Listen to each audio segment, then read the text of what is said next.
Hello everyone. Hope you're doing well. Hope you're looking after yourselves.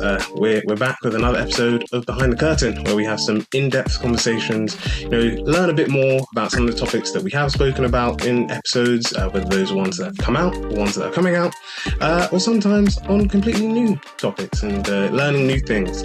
So we've got, as usual, an amazing episode ahead, and we've got an even better and even amazing. I don't think amazinger is a word, but I'm going to coin it for today's episode and say that we've got an even amazinger guest speaker. And as I always say, I don't want to bore you guys with the details. I don't want to make you guys, read off their introduction because I will never do it justice. So instead, I'm going to hand over to our guest speaker today. So Anna, could you just please tell us a bit about you? Hi everyone, my name is Monica. I'm 22 years old and I'm from Portugal originally. I'm currently studying in Brunel University. I'm in my bachelor's degree of marketing management. And I just work around a lot with university and the union, and that's a little bit what I'm going to be speaking about today. Wonderful, amazing introduction. Like Monica said, we're going to be talking about mainly things about Brunel. So if you're a Brunel listener, this is the episode for you. I think the most important place to start off with is essentially our first question, which is all about, why did you decide to study at Brunel? So I always knew that I wanted to study abroad. I think that was one of the most experience that I wanted to have in my life, even to meet new people, meet people from new countries. So when I was choosing universities, one of my main focus was stay near some airports, because I always wanted, in case something happened with my family, something happened back home, that I had this ability to just go quickly. And even in terms of London was the same thing. Portugal is around like 2.5 hours from Portugal. So I was like, I want to have this experience, but at the same time, I don't want to be as far from home because I'm always scared that I need to go back for some reason. And I also always knew that I wanted a campus university. That was one of the experiences that I definitely want to have. So when I went to all the checkpoints, Brunel was just like showing up in front of me, and I was like, yeah, this is it. This is completely it. And when I saw the whole diversity that Brunel has, so many international students from all over the world, I just right away was like, this is university this is exactly what I want to experience. Thank you for that. And, it really is true. From previous episodes that we've done on like people who are international students and came to study at Brunel, but also from friends in general, they say, that is, and as a Brunel student, I can attest to this, that it is really great that it is like that campus university, everything's in one place, you get to meet loads of people, there's loads of societies and stuff. And there's a lot that you can get involved in. And like you said, it sort of like gives you that option to sort of like dive into the student life and have all these things around you. Like, you've got loads of places on campus to eat and socialize. You've got loads of events that go on throughout the whole week. There's also like special events that happen for whether it's, certain times of the years with whether it's, religious festivals or cultural stuff, like Black History Month. There's like loads of stuff that always goes on, and it's really nice because you see that change on campus. And I think that was definitely something, myself, but also I know other people felt like, and I'm sure you did as well, that when COVID happened, and like campus was basically bare, I remember I came to campus once and I was just like, wow, this is very strange, and just seeing like a lack of people. So it's nice that things have, gone back to more normal. There's a lot more people on campus. That that life that's on campus is back there. So yeah, I definitely agree with you on that. Although I was on campus during COVID time, because I came either way, and it was just so beautiful what we created here. Even though there was not as much events as officially, we as a campus and as international students just came together. So we created a big family here during COVID. It was absolutely beautiful. I still talk with everyone that I was talking first year. Instead of just focusing more on just parties and everything, we're all just actually came together to make sure everyone was not alone. Everyone had like their own company, their own friends. So it was really amazing what we created here. I'm so proud of that year, honestly. Yeah, and that's really powerful because, like you said, if I didn't even know it was in your first year that happened. But it's incredible that you had the opportunity to socialize with other students who were going through the same thing. I know that even students who were living at home, sometimes felt like, or living in flats and stuff, sometimes felt like they were on their own. But it's great to see that there was that community, and the fact that you guys are still in touch after that things have eased down is really a testament to how powerful building connections and socializing with people can be. And that sort of links to our next question about socializing, because if our listeners have checked out your speaker page, or people on YouTube have checked out your speaker page, then they'll know that you are on the committee for both the Volleyball Club, but also for the Portuguese Society. Yeah. Now, we previously had an episode, talking about the different societies on campus, and why getting involved in committees can be a really powerful thing. Yeah, we'd love to hear from you. Why did you decide to join the committees for these societies? In terms of the Portuguese Society, when I came to this university, obviously it was something that I wanted to have around me, which was also Portuguese people, so I could sometimes feel like closer to home and just share a little bit of our experience here as well. So when I came to the university, obviously it was COVID time, so the societies were not really working. And when elections came, and I started to realize that there was not really anyone in society, or it was not going ahead, or unfortunately, the people that were there before were leaving the university, so they were not able to continue. I just had this feeling of like, I cannot let this go. Like, we need the society on campus.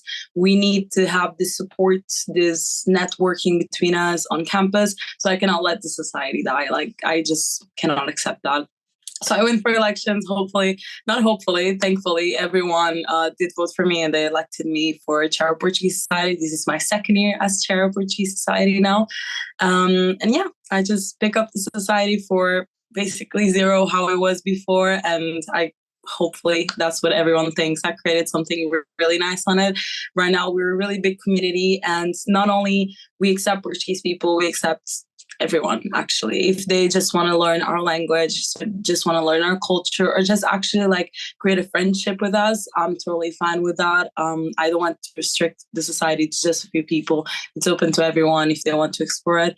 So I think that was my most like achievable thing in the Portuguese society. I really wanted to be a good society, and I wanted to build also knowledge that we're here, because we are a small country. It's fair enough, we are a small country, but I also wanted like people to be aware that we are here. We are more than happy to welcome you, and we just want to be like part of this union. In terms of volleyball, I've always played volleyball back in Portugal as well. I played in school. I also play federated in the club in Portugal, so I already knew I wanted to be part of the club. But when I saw that position was open, I just went for it. I was like, I think something is missing as well, something that can be done. So I just talked with the chair, and I told him like, hey, I'm interested in a position. Which one, like, would you think that would be the best for me? Because at that time I was not aware of that positions, because obviously I was a new student. This was my first year. And he just helped me through. And yeah, he left as well. Everyone leaves at some point. So after that, I took over as chair of volleyball. So it's been a great 2 years so far. Thank you for that. And I think, I guess, starting with the Portuguese Society, I think it's definitely true that that's one of the amazing things of having cultural societies, especially if there's one for your own country, that you can, I guess, find your community. Especially if you're a first year student, it's nice to be around people that are from maybe the same country as you, and that's always a great thing to have, because there'll be those relatable experiences, but also like what you mentioned as well, for people who aren't a part of those societies, those cultures, or from those countries, it is also a really nice way to learn more about them. So I know I had a friend of mine who was he's graduated now, but he went to Brunel, and he said that he really liked the learning about the different cultural societies, so like the learning about the Hindu society, and seeing the festivals that were held on campus.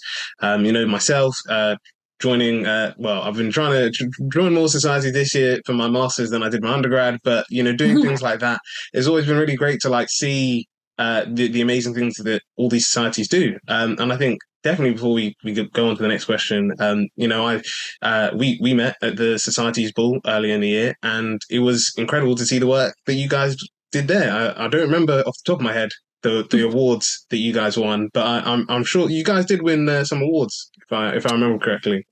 For the first time ever in the society, since it was raised in this campus, we won silver award on the cases, which that was quite big for us. It was really important. And this year we're definitely going for gold. We're trying at least. And we were nominated for most improved society. And then me individually, I was I was appointed for outstanding individual contribution award for the societies. So it was definitely a big moment, like, because everything that we have done, obviously, it was just to bring people together. It was bring awareness of our culture, bring awareness of the things that we always cherish for our whole lives to this campus, because we thought it was missing. And after that, it just, when the awards came, we were not expecting it all. We're just so happy because we've just been focusing obviously on making people aware that we do have a support base here and we are here if they need to, and even just for a chat if you feel alone, anything. So it was absolutely amazing. I was very happy also for the other societies that won. I'm pretty close with most of the societies as well. Even like you were talking, I do go to most of the events from other cultural societies. Like even this week, it was Garba, Diwali, everything. So we always try to like collaborate. And that was one of the points as well in Portuguese Society. We started collaborating with different culture societies. So even this term, we already collaborated with Bangladesh Society, Pakistani Society, Italian, Spanish. Now we're going to collaborate with Indian. So we always try to mix it up to culture societies as well. We don't want to just stick with, oh, we're Portuguese. No, we're open to everything. We want to collaborate with everything. And I think that's one of the things that it actually makes us stand out a bit at this point, and I'm very proud of that. Thank you for that, and yeah, I guess I've now I've got another society to add to my list to check out. So yeah, thank you very much for that recommendation. Now we're going to go on to the next question, and I guess for a bit of context for this question, we like to give shout outs to other podcasts and individuals throughout all the stuff that we do on Pick Up the Mic. And one, I guess, shout out I want to give is to Let's Talk About It, which is a Brunel led podcast by the residence ambassadors on campus, and they had an episode about living essentially living on campus. So it was people who had either come from abroad or were home students. And their experience of, going to university for the first time, living, whether they lived on campus, off campus, whether international or home students, living away from home. And they were just talking about, their experience. And I know one of the things that was raised there was, this whole cultural difference that people were talking about of their home country to the UK. And also as someone, I might not have lived in Nigeria, but I know a lot about Nigerian culture. I know that especially from family and friends, there is like that, there are some differences in the way things are done or the way people act and things like that when it comes to Nigeria and the UK. So I guess this next question was essentially, as an international student yourself, what were some of the differences you found from living in Portugal compared to living in the UK? So obviously the first one that we all know is that we are alone here. That's the main difference. We don't have a support base. We don't have much thing here. We just come by ourselves. We're completely alone in this country. So that's the main difference. That obviously in Portugal, I had so many people, family, everything, but in here you just kind of have to figure it out yourself until you make that friendship bond around you when you arrive. Second thing for me, the main thing is that they drive on the other side. So in Portugal, the driver is actually on the left, and in here is on the right. When I came here, that didn't clock for me at all. It didn't make sense, but nowadays it's fine. I've already drove in here as well. I would say 100% also the culture difference, and that's for sure. There's so much people from all over the world. Like obviously in Portugal is actually quite diverse. I'm used to having people from different countries, but I'm not used to having people from absolutely every single country. Another thing that I absolutely love about London is the job opportunities and all the opportunities that it brings. Like, don't get me wrong, I love my country. I wish I could stay there all the time, but London do bring so many opportunities. You have anything just waiting for you. If you want to go ahead and work for it, you do have opportunities. And that's something that I appreciated so much. Yeah, those are the main things. Oh, and obviously the slang. I was not used to British slang. It was so hard for me to get used to and actually understand what people were saying. but yeah, you kind of just get to like go with it at some point when you start being here for a long time. So like those are like 100% the main difference. And obviously the housing price, let's not discuss that as well. Comparing to Portugal, it's a big difference as well. But well, other than that, it has been quite fine. I think Europe itself, it's a bit quite similar. It's not as much shocking as it is from people from actually other international countries. So it was not as huge shock for me, although some things still were pretty to be discovered. But other than that, it was quite okay. I'm very happy I came. Thank you for that. One thing that kind of surprised me was I thought you'd mention the food because I know I know a lot of people say that sometimes English food could be a bit bland. But I know sometimes it takes time to get to. Was that the same to you? Were you a big fan of English food when you came over? Um, no, not at all. And I can explain that. I'm actually a vegetarian. So that's why I wouldn't speak as much with Portuguese food, because Portuguese food is very much based on very fresh fish and meat, which is absolutely amazing. When I used to eat it, it was delicious. But when I did stop eating, obviously I couldn't be as connected with the food as I was before. Although we still make variances with tofu and something around that. But that's why I kind of didn't go as much as in the food. And not to mention that in my house, I cook. When I go back to Portugal, I already know my mom is already like, hey, you come back, go ahead and cook. Because she just loves what I'm cooking. And she always say, like, my whole life, I teach you all my cooking. I teach you everything. Now it's your turn to surprise me. So in terms of food, I make it by myself. So that's what I don't miss as much. But I definitely miss the quality of the products. The fruit back in Portugal is just so fresh, it's so flavorful. And in here is a bit more bland, I would say. Oh no, So what? I def Oh no. I was going to say I definitely agree. Sometimes, that's why. Well, I mean, I'll quickly give a shout out to my family. We do so every year for Christmas we do like a different cuisine. So rather than saying like, for example, we're going to have like a traditional English or traditional Christmas meal, we always just say, okay, cool. So we're gonna, pick a cuisine, and then whoever's cooking for Christmas, whether it's myself or my siblings or my parents, just has to basically like cook a breakfast, starter, main, and sometimes dessert, around that culture. So it's interesting. I've been tasked to do that this year, so I'll let you guys know when Christmas hits, how successful that meal is. But I'd like to say I consider myself a yeah, I'd say I'm a good cook. I won't, toot my own horn and say I'm perfect, but I'd say I'm good. But I'll let my family let you guys know how that goes. But yeah, going on to the next question. You mentioned at the start that you are the EU officer at the Student Union, which is amazing. And we were just interested, what are your plans for this next academic year? What can students be looking forward to that you'll be doing? So definitely as EU officer, there's a lot of things that I still want to do. There's things that I'm already working on it.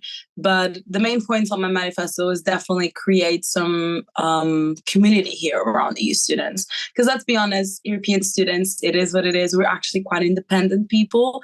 So we are not as open to being all together as we could, obviously. So in terms of that, I actually want to create a big community of EU students because I think sometimes we get a bit forgotten. It's always like home students, international, but you are a little bit in the middle because they're not home, but they're also not fully international for some people. So we always kind of just stay a little bit in the middle. So definitely one of my big manifesto points and that I'm working on it is starting to create a community around the students, starting to work more with the societies from different European countries to starting having more events or more come together, everything else around that. And definitely also start hearing more about EU students because as I said, like sometimes you get a bit forgotten. So when it comes to issues and problems they're facing, we are not we don't listen as much in terms of we don't have a platform yet to listen, although it is necessary. So that's one of the things I want to create as well is some type of platform between the union and the EU students. So we're able to express what's actually wrong or what are the issues that we're facing. Because that's something that I think is a bit lacking in the community. So those are the main two things that I definitely want to work on. And even as EU student, even though it's mainly for EU, I'm obviously always going to support all the other societies and events going on internationally. Well, thank you very much. And I'm sure our listeners are thankful for all the amazing things that you got planned. And yeah, we look forward to seeing those and yeah, helping where we can.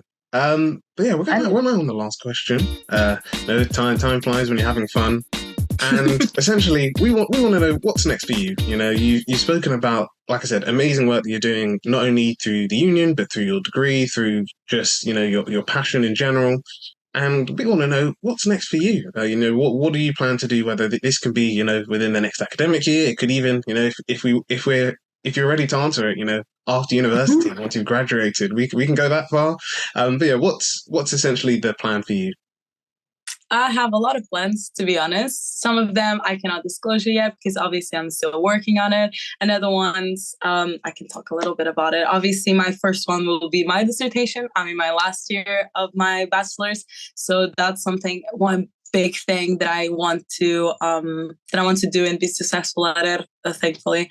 Another thing is obviously do my obligations as all my committee roles and actually get the awards for it. In terms of Volleyball Club, obviously, last year we had bronze. This year, the goal is to get the silver one and more cup cards for the members. In terms of Portuguese Society, the gold award, 100%. I'm working on it, and hopefully it will work out. So those are like my main university roles. In terms of job-wise, obviously, I do get more involved in the marketing-wise. I'm still working on my Instagram because I used to work with a few brands on Instagram before I was hacked.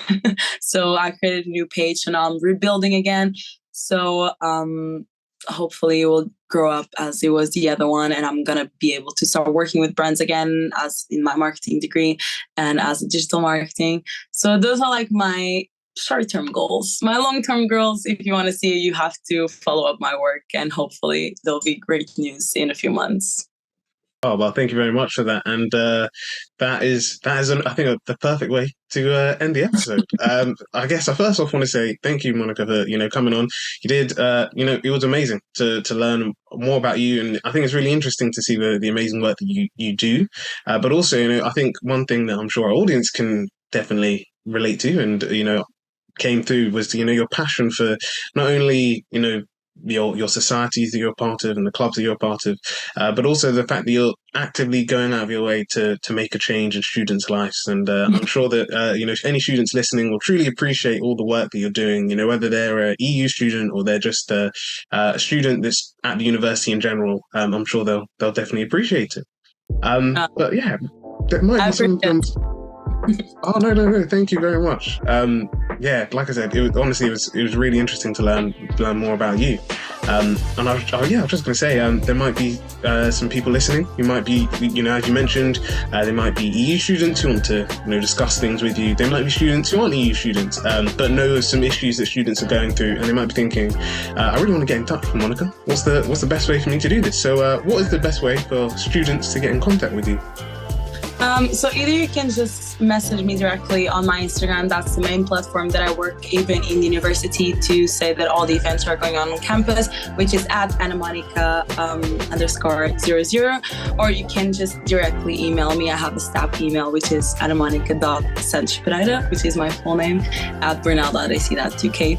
You're more than happy. Or if you're on campus, I'm always around. So please don't be shy. Just come along. I always love to talk with new people and connect with them.